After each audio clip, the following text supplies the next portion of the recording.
तो कल जो टाइप्स ऑफ डिसेबिलिटीज के बाद अब इसको स्टार्ट करते हैं। समावेशी शिक्षा मतलब शमूलियत वाली जो तालीम है, इस योजना में बच्चों की आवश्यकता जो ज़रूरियात है उसके हिसाब से उनको तालीम दी जाती है। समावेशी शिक्षा के अंतर्गत मतलब उसके अंदर में जो सिस्टम में बदलाव किया जा सकता है, बच्चों में नहीं।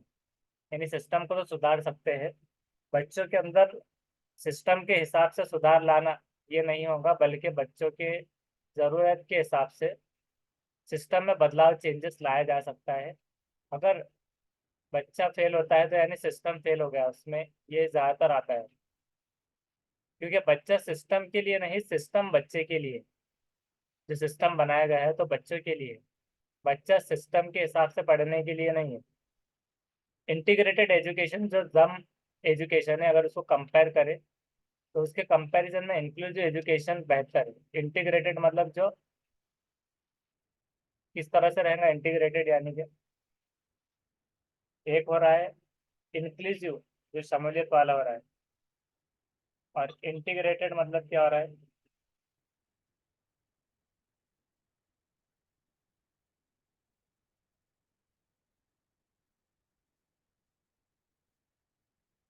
शामिल मुकम्मिल तौर पे तालीम के हिसाब से वो इंटीग्रेटेड आता है। और इंक्लूसिव का मतलब जो निकलता है तो वो शमूलियत शामिल। तो कामिल और शामिल, इसको कामिल मुकम्मिल तौर से, और इसको शामिल।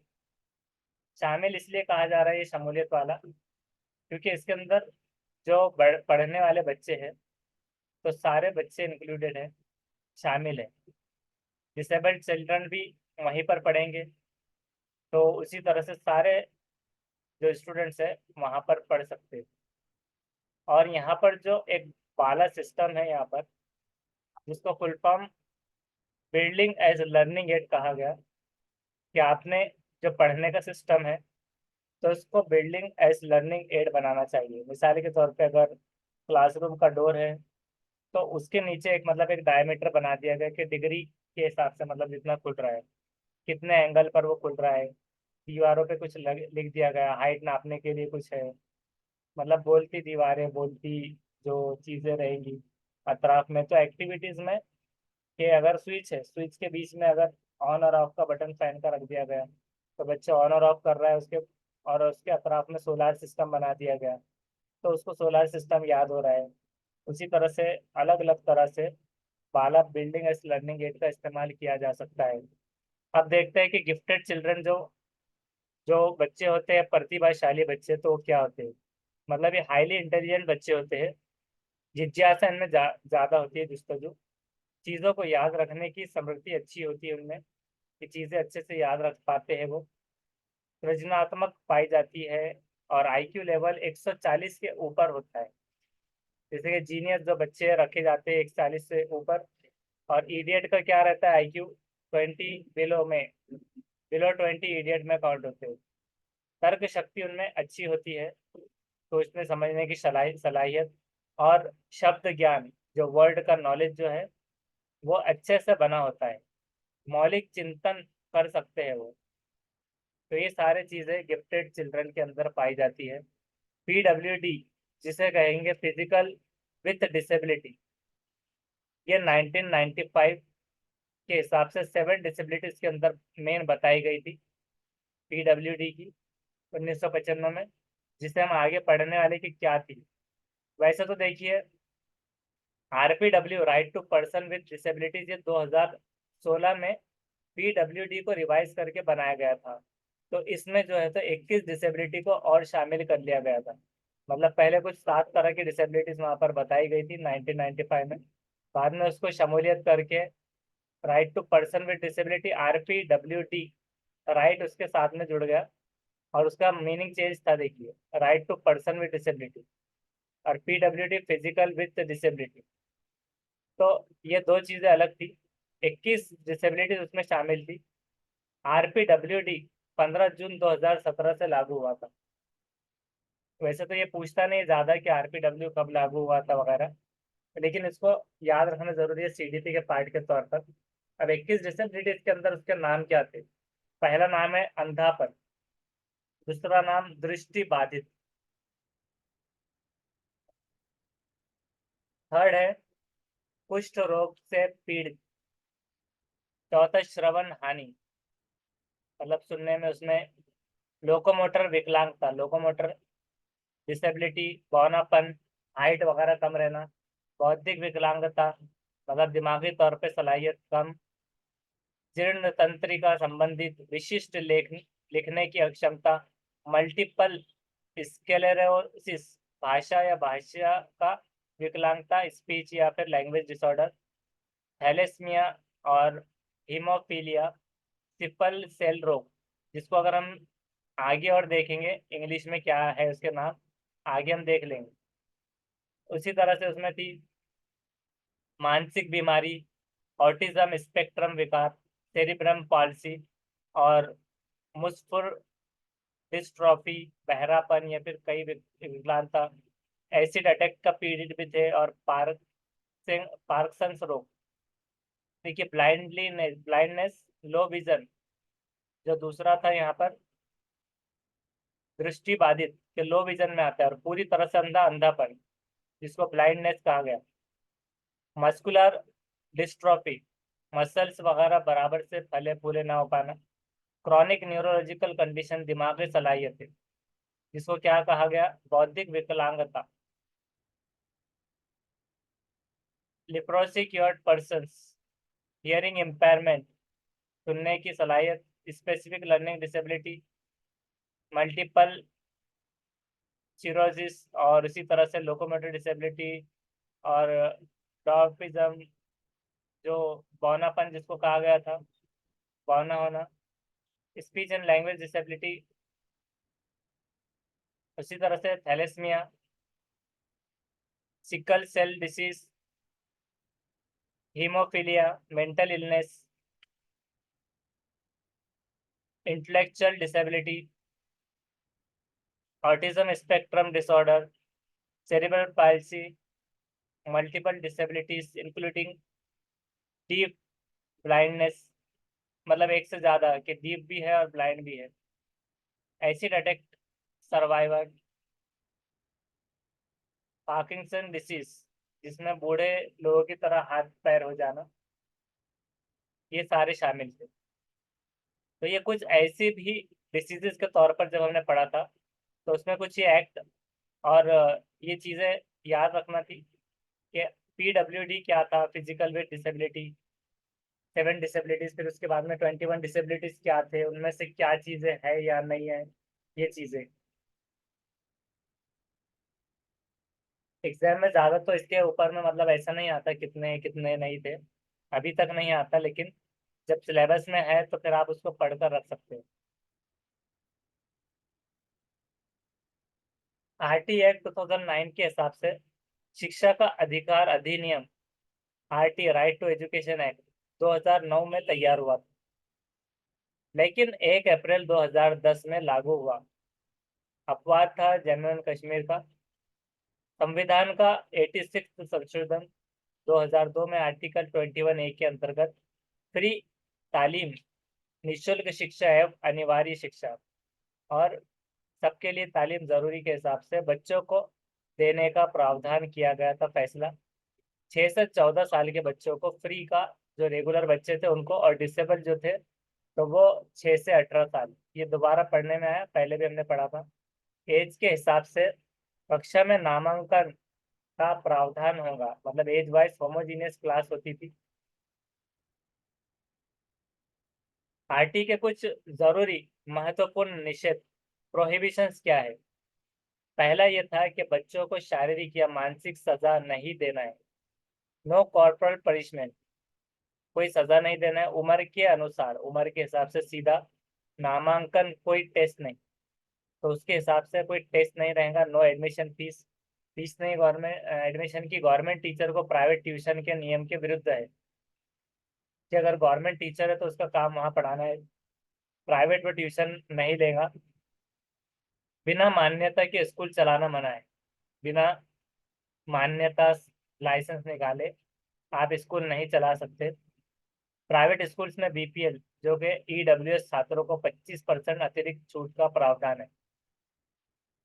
मतलब राशन कार्ड वगैरह के हिसाब से प्राइवेट स्कूल, जैसे कि अभी आरटी के जो दाखिले वगैरह वो चीज़ें हो सकती है, उस तरह से एक मिसाल।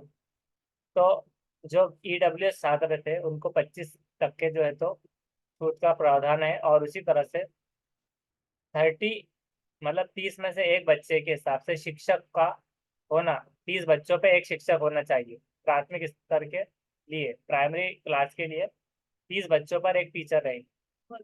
हाँ, वो 100 बच्चों को नहीं पढ़ाएंगे मतलब डायरेक्टली, तो 30 बच्चों पर एक होगा टीचर। प्राथमिक स्कूल बच्चे के घर से 1 किलोमीटर के दायरे में, वो उच्च प्राथमिक 3 किलोमीटर की दूरी पर होना चाहिए। अभी जैसा आईटी का फॉर्म भरते हैं, तो उसके अंदर आता है कि मतलब स्कूल, मतलब 3 किलोमीटर के दायरे में और मिनिमम 1 किलोमीटर। तो प्राइमरी स्कूल, स्कूल के घर से, जो बच्चे का घर है उससे 1 किलोमीटर के दायरे में, और जो उसके बाद का है उच्च प्राथमिक 3 किलोमीटर की दूरी पे होना चाहिए।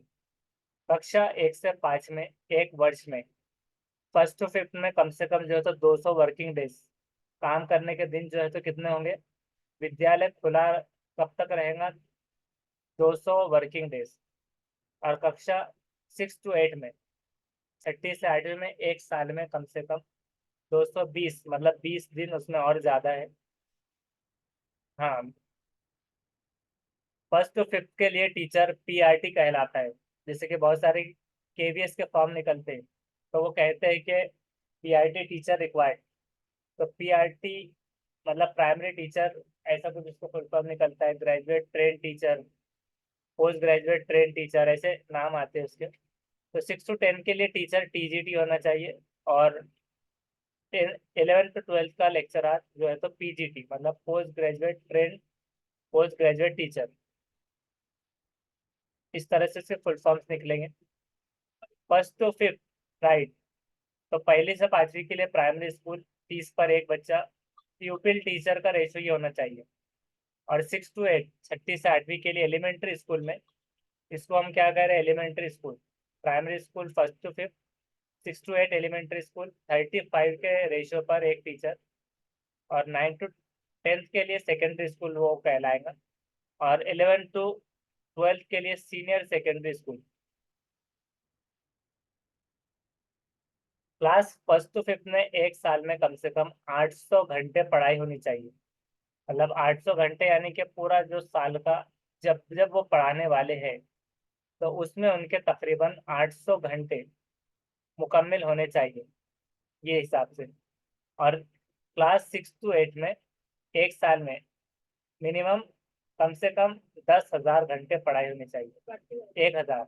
हाँ, तो 200 इसमें ज़्यादा हो गए, 1,000 घंटे इसमें पढ़ाई 6 to 8 में। और एक शिक्षक को एक हफ्ते में 45 घंटे काम करना है, मतलब पूरे जो वीक है उसमें उसके 45 आवर्स होने चाहिए। मिसाल के तौर पे अगर एक कैंडिडेट 8 घंटे अगर काम कर रहा है, तो 2 दिन में 16 हो रहे हैं, और 4 दिन में 32, तो 5 दिन में 40। तो वैसे 6 दिनों में, यानी जहाँ पर वो 43 के ऊपर जा रहा है, और एक वर्किंग आवर और मिलाकर जो है तो वो जा रहा है तकरीबन, मतलब 55 के अक्रॉस, 54। तो 45 आवर्स जो है तो एटलीस्ट, मतलब 10 घंटे का एक रिलैक्सेशन वहाँ पर हो गया, जिसमें शिक्षण सामग्री प्रिपेयर का समय भी सम्मिलित है। प्रिपरेटरी आवर्स भी है उसके अंदर, कि अगर वो कुछ सिखाने के लिए, कुछ करने के लिए बना रहा है, तो वो भी मिलाकर ये 45 आवर्स काम उसका होना चाहिए। अबाउ 150 चिल्ड्रन, 150 बच्चों पर 5 टीचर इस तरह से हो रहे हैं, और एक हेड टीचर। अगर बात की जाए कि 150 बच्चों के ऊपर, तो हेडमास्टर कब अप्लीकेबल हो रहा है, हेड टीचर। हेड मास्टर का कॉन्सेप्ट बाद में आता है, कुछ 350 के ऊपर बच्चों पे होता है वो, मतलब उसका ऐसा कुछ कानून है, 300 या 350 के ऊपर। तो हम यहाँ पर 150 टीचर पर, स्टूडेंट पर 5 टीचर हो रहे हैं, और एक हेड टीचर उनका, जिसको हम इंचार्ज वगैरह भी कह ले सकेंगे, या फिर एक हेड टीचर उनका हेड, ऐसा कह ले सकते हैं, नॉट हेड मास्टर। अब राष्ट्रीय पाठ्यचर्या की रूपरेखा 2005, नेशनल करिकुलम फ्रेमवर्क 2005 के हिसाब से इस तरह है कि NCF 2005 is one of the four NCF published in 1975, 1988, 2000 and 2005 by the NCERT in India. तो ये जो एनसीएफ एक्ट है 2005 का, 2005 का, ये उन चार में से एक है। उन चार एनसीएफ जो कि पब्लिश हुए थे एनसीईआरटी के जरिए, नेशनल काउंसिल ऑफ एजुकेशन मतलब जो है। तो एनसीईआरटी जो बुक्स होते हैं नेशनल लेवल की, तो उन्होंने जो कंडक्ट, उनके थ्रू में जो बनाए हुए एनसीएफ पब्लिश जो उन्होंने किए,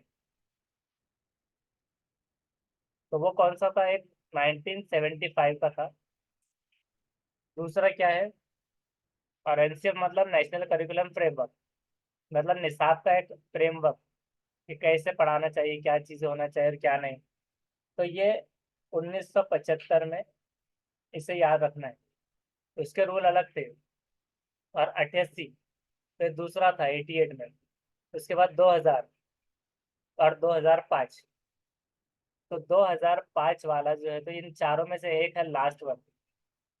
एनसीएफ 2005 के हिसाब से स्कूली शिक्षा पाठ्य पुस्तक केंद्रित ना होकर, मतलब स्कूल की जो तालीम है, स्कूली तालीम, तो वो पाठ्य पुस्तक केंद्रित ना होकर, यानी उसका मरकज किताबें ना हो, किताबें ना होकर क्या होना चाहिए? बाल केंद्रित, यानी कि बच्चा मरकूज, किताबें मरकूज ना होते हुए में बच्चा मरकूज वो होना चाहिए। तालिब इल्म मरकूज जिसको हम कह सकते हैं, तालिब इल्म तलबा मरकूज।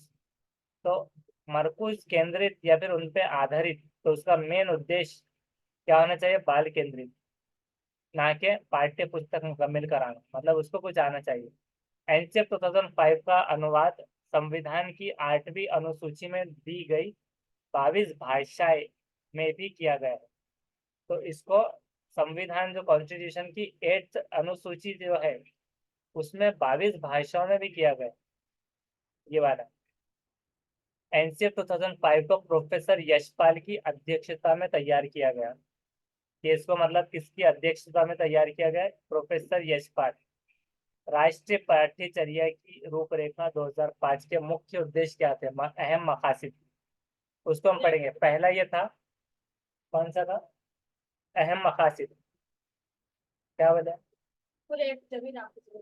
हाँ, ये सारे, राइट। तो उसके बाद में पहला ये है इसका कि ज्ञान को स्कूल के बाहरी जीवन से जोड़ा जाए। तो जो तालीम है, तो सिर्फ एक वो चार दीवारें और मदरसा स्कूल के अंदर महदूद ना हो, बल्कि बाहरी दुनिया से भी उसको एक जीवन से, असल दुनिया जो जी रहे हैं, तो उससे मिसालें दे सकते हैं आप, उससे जोड़ा जाए। मतलब उसका ये है कि लिंक होना चाहिए कि रियल लाइफ सिचुएशन से। तो ये सवाल जो है, तो आपको 100% आता है, मिनिमम एक तो भी क्वेश्चन ये आने की उम्मीद रहती है कि बच्चे को पढ़ाई जो है, एजुकेशन को रियल लाइफ इन्वायरमेंट से जोड़ा जाना चाहिए। दूसरा यह है कि पढ़ाई को रटन प्रणाली से मुक्त किया जाए, मतलब रटना नहीं है इसके अंदर। तो मेमोराइजेशन वगैरह जो चीजें आएंगी उसमें, एक क्वेश्चन इस पे आता है, मतलब मेमोराइजेशन पे, तो वो निगेटिव में टर्म आता है, तो वो चीज रॉन्ग में ज्यादा आती है या फिर ना करने में आएगी। तो ये मेमोराइजेशन। और उसी तरह से उसके अलावा है कि पाठ्यचर्या या फिर पाठ्य पुस्तक केंद्रित ना हो। मतलब अभी जैसे हमने देखे थे कि एजुकेशन जो है, तो बुक्स पर डिपेंड, बुक्स पर जो है तो मरकूज ना होते हुए में तालिब इल्म मरकूज होना चाहिए, मरकज उसका होना चाहिए। तो वही बात इसमें थर्ड में थी, अहम उद्देश्य। चौथा अहम मकसद ये था कि विद्यालय में दी जाने वाली शिक्षा को अलग अलग विभिन्न प्रकार की गतिविधियों से जोड़ा जाए। कि जो दी जाने वाली अलग अलग तरह की जो गतिविधियां होती है, काम वगैरह से भी, तो उससे उस एजुकेशन को जोड़ दिया जाए। तो कभी कभार ईवीएस में ऐसा भी आता है कि अगर इंटरवल होता है और बच्चे खाना खा रहे होते हैं, तो वहां पर कुछ च्यूटियाँ जमा हो गई, तो उनको उसके दौरान भी आप सिखा सकते हैं। मतलब कि एक प्रैक्टिकल अगर हो गया ना उनका, तो उसमें एक ईवीएस के तौर पे आप बता सकते हैं कि कि किस तरह से मतलब चींटियां उसको वो करती है, मतलब उनका एक प्रैक्टिकल, तो एक गतिविधियों से जोड़ा जाए, उसका मतलब ये कि दी जाने वाली शिक्षा को, कि एजुकेशन को अलग अलग तरह से उनको बताना है। जैसे कि बाला हो गया था, दरवाजा खोल रहे हैं उतने डिग्री में खुल रहा है, ये सारी चीजें भी मतलब उससे चीजों के साथ जोड़ा जाए, ये उसका अहम उद्देश्य है। राष्ट्रीय मूल्यों को के प्रति आस्थावान विद्यार्थी तैयार किए जाए, कि राष्ट्रीय जो मूल्य है उसके हिसाब से एक आस्थावान, आस्था, एक फर्माबरदार वगैरह इस तरह से जो चीजें आएंगी, उस तरह से स्टूडेंट को बनाया जाए। और उसमें नोट है कि बिना भार के अधिगम, यानी कि कुछ ऐसा जो भारी बैग वगैरह पहले होता था, तो वो बिना भार उसको कह दिया गया कि बिना वजन, मतलब वजन से मुक्त। तो ये होना चाहिए उसमें लर्निंग विदाउट बर्डन, जिसे हम कह दे। रिपोर्ट 1993 की है, रिपोर्ट बेस्ड। तो ये उसके अंदर एक नोट है, तो ये उसके क्या थे मेन उद्देश्य।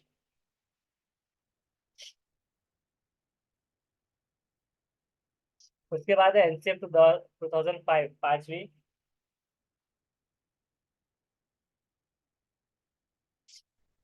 तो ये है कि 5 विधियों पर जोर देता है।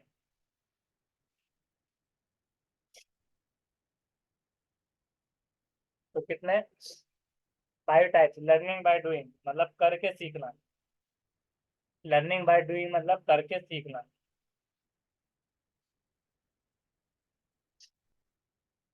उसी तरह से इंस्पेक्शन मेथड,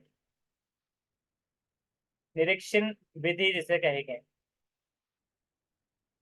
खुद करके सीखना, इंस्पेक्ट करके मेथड, टेस्ट का मेथड उसके अंदर हो सकता है, जैसे कि इंस्पेक्शन लिए जाते हैं। टेस्ट का मेथड ग्रुप लर्निंग, जो कि वाइगोट्स की भी उसको प्रमोट करता है। और मिक्स्ड मेथड, क्या आप मिक्स भी कर सकते हैं, मिश्रित में विधि जिसको कहेंगे। तो एनसीएफ 2005 जो है, तो ये 5 जो विधि है उस पर जोर देता है।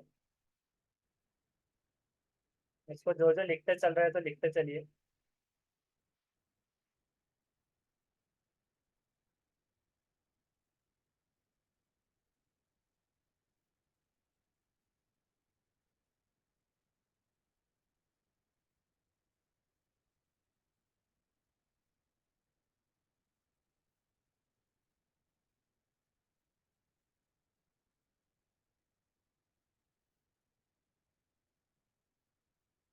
तो ये इसके तरीके हैं। उसके बाद एनसीएफ 2005 में रचनावाद की समझ प्राप्त होती है। कंस्ट्रक्टिविज्म पर ये डिपेंड होता है। और 2005 के अनुसार एक शिक्षक की भूमिका, उसकी जिम्मेदारी ये होती है सुविधा दाता जैसी होनी चाहिए, मतलब टीचर एज फैसिलिटेटर। कि टीचर कैसा होना चाहिए, एक फैसिलिटेटर, सुविधा, फैसिलिटी मतलब किससे बनी, सुविधा, कि कोई चीज की फैसिलिटी प्रोवाइड होना, तो एक फैसिलिटेटर के तौर पे एक टीचर का होना चाहिए। और इंग्लिश जो है सीखने का उद्देश्य, मतलब अगर इंग्लिश सीखेंगे तो उसका मकसद क्या है कि बहुभाषावाद, मल्टीलिंगुअलिज्म होना चाहिए, कि उससे और सारी भाषाएं सीखने में मदद मिले। करके सीखने पर बल देता है, लर्निंग बाय डूइंग, जैसा ऊपर देखा था वैसे सेम। तो ये चीजें भी जो लिख रहे हैं तो वो लिख सकते हैं।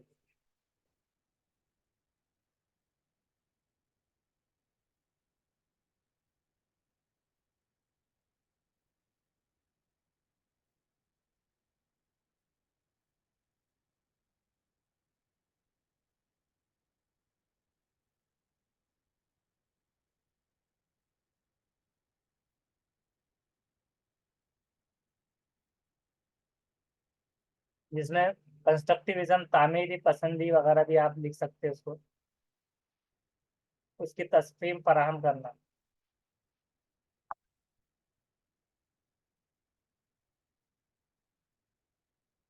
अब देखते हैं सोशलाइजेशन के बारे में। सोशलाइजेशन क्या है, ये है कि समाजीकरण एक हिसाब से ऐसी प्रक्रिया है, एक ऐसा तरीका है समाजियात वगैरह, जिसमें मानव इंसान जो है तो समाज के जरिए जो हमारी सोसाइटी है, समाज, उसके जरिए मुआशरा जिसको कहेंगे, तो मुआशरे से सीखता है, और ये पूरे जीवन तक, उसकी पूरी जिंदगी तक निरंतर चलती रहती है ये प्रोसेस। हाँ, ये प्रोसेस चलते रहती है। उसकी अगर प्रक्रिया अगर देखें, तो प्रभावित किससे होती है? पहला होता है पालन पोषण, जिसको हम नर्चर भी कह सकते हैं। पालन पोषण, सहयोग यानी कि मदद मिलना, जो कि वाइगोट्स्की के हिसाब से आ गया। अनुकरण, पुरस्कार एवं दंड, जो कि पनिशमेंट एंड रिवार्ड, जो होलबर्ग का यहाँ पर टर्म आ गया। तो ये चीजें इसके अंदर आती है सोशलाइजेशन के अंदर। तो इसको याद रखना है, जो लिख रहा है तो लिख लीजिए। जिसमें अनुकरण मतलब तकलीद होगी, तकलीद। इमिटेशन मतलब नकल करना, नकल करना। पालन पोषण, सहयोग, मदद, नकल, और पुरस्कार एवं दंड, यानी इनाम या फिर पनिशमेंट, पनिशमेंट एंड रिवार्ड। समाजीकरण की इकाई क्या है? मतलब एजेंट्स, एजेंसीज ऑफ सोशलाइजेशन जिसको कह ले, कि सोशलाइजेशन के कौन से एजेंसीज होते हैं। तो पहली एजेंसी कभी भी याद रखना है कि वो फैमिली होती है। बाकी सारे सेकेंडरी में आते हैं, स्कूल, टीचर, मीडिया।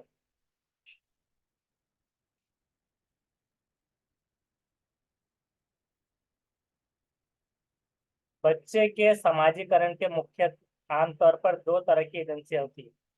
अब दो तरह की एजेंसियां कौन सी हो रही है? एक एक्टिव एजेंसी और एक पैसिव।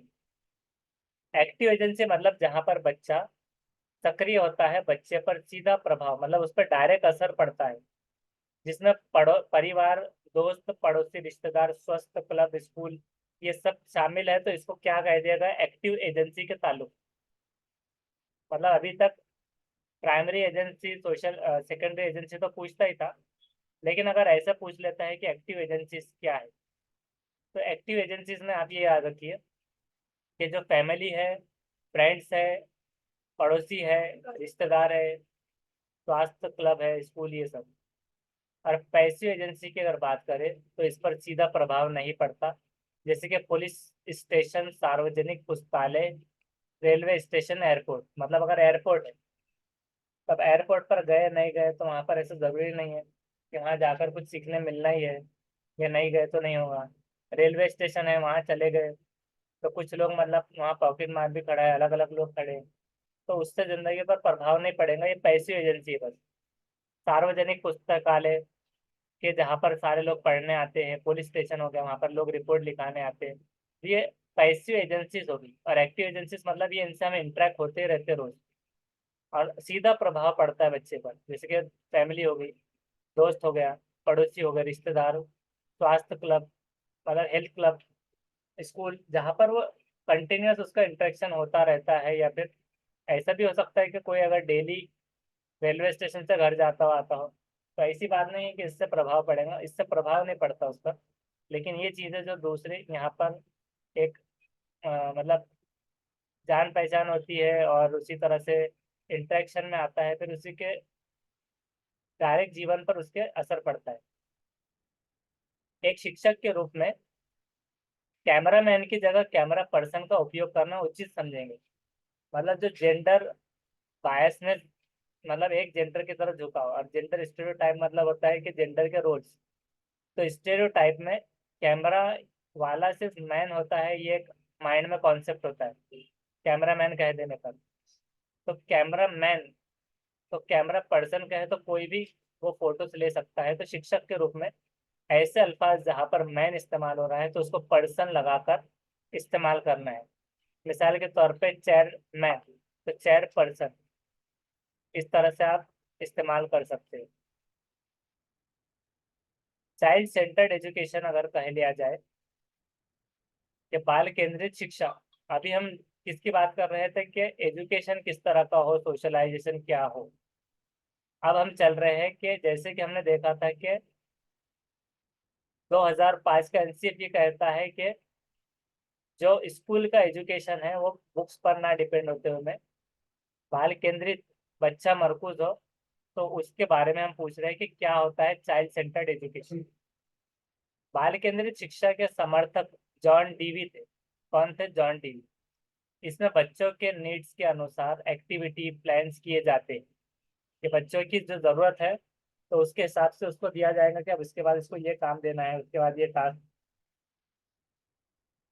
बच्चे जिज्ञासु मतलब एक जुस्तजु वाले, रचनात्मक, क्रिएटिव होते हैं, सीखने की जन्मजात क्षमता रखते हैं, मतलब इनबॉर्न इननेट एबिलिटी होती है।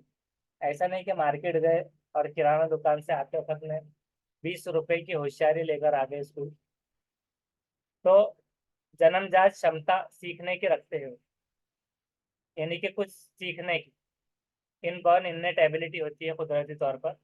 तो भारत में बाल केंद्रित शिक्षा का श्रेय, उसका जो क्रेडिट है वो जाता है गिजू भाई बधेगा, इन्हें दिया जाता है बाल केंद्रित शिक्षा का श्रेय। उसका क्रेडिट जीजू गिजू भाई बधेगा।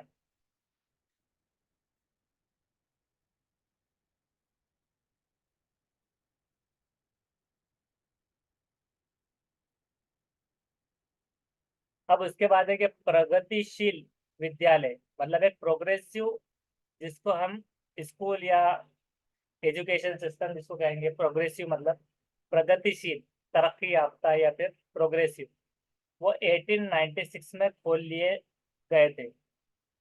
वो 1896 में खोले गए थे प्रगतिशील विद्यालय। प्रगतिशील विद्यालय में करके सीखने पर जोर दिया जाता है। वहां पर क्या होता है कि क्या चीज है इसमें विद्यालय में और प्रगतिशील में? तो प्रगतिशील विद्यालय वो होते हैं जहाँ पर करके, लर्निंग बाय डूइंग, इस पर ज्यादा जोर दिया जाता है। प्रगतिशील विद्यालय में बच्चा समाधानकर्ता बने और महत्वपूर्ण जो इम्पोर्टेंट कौशल वो चिंतन सीखता है। बच्चा वर्तमान जीवन के लिए सीखे, मतलब प्रेजेंट लाइफ, प्रेजेंट के लिए सीखना है, वर्तमान के लिए। संपूर्ण रूप से पाठ्य पुस्तक टेक्स्ट बुक्स को भगवान मानने लगता है। मानना गलत है, मतलब इसको ऐसा नहीं है कि मतलब एक सिर्फ टेक्स्ट बुक से उसको ये बहुत ज्यादा अहमियत दे दी जाए कि बाकी कुछ भी नहीं। तो ये गलत है, लेकिन ये एकमात्र साधन का प्रकार है। तो ऐसे सवाल सीटेट में आते हैं कि एकमात्र साधन का प्रकार क्या है, तो उसमें आता है टेक्स्ट बुक्स। ये आते हैं सवाल, ये वाला एकमात्र साधन का प्रकार क्या होता है, तो टेक्स्ट बुक, ये आप लिख सकते हैं। प्रगतिशील शिक्षा जो होती है प्रोग्रेसिव एजुकेशन, स्कूल में संयुक्त राज्य अमेरिका यूएसए के मनोवैज्ञानिक जो थे जॉन डीवी, उनका उसमें योगदान रहा है। उनका बड़ा हाथ रहा है, जैसा बोल सकते हैं। लर्निंग इज अ सोशल, कि लर्निंग जो है तो एक सामाजिक है, एक्टिव है और डेमोक्रेटिक प्रोसेस है। अधिगम एक सामाजिक, सक्रिय व लोकतांत्रिक प्रक्रिया होनी चाहिए।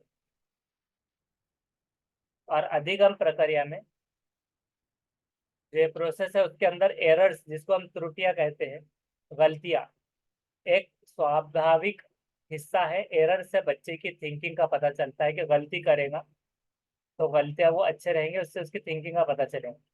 और कई बार बच्चे कुछ भ्रांतियां बना लेते हैं, जिसे गलत संप्रति, जैसे कि रॉन्ग कॉन्सेप्ट ना कहकर अल्टरनेटिव नेवी कॉन्सेप्शन कहा जाता है, कि क्लासरूम डिस्कशन से इन्हें ठीक किया जा सकता है। अगर बच्चा गलत जवाब दे रहा है तो बिल्कुल नहीं कि तुम्हारा रॉन्ग कॉन्सेप्ट है, तुम गलत जा रहे हो।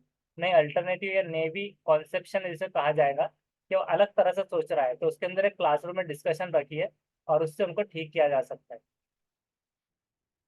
और ये चीजें हम बाद में देखेंगे अब कि टीचर स्टूडेंट करिकुलम क्या होता है। जॉन डीवी ने शिक्षा को एजुकेशन ट्राइपोलर प्रोसेस कहा है। तो यहाँ से हमें आगे देखना है,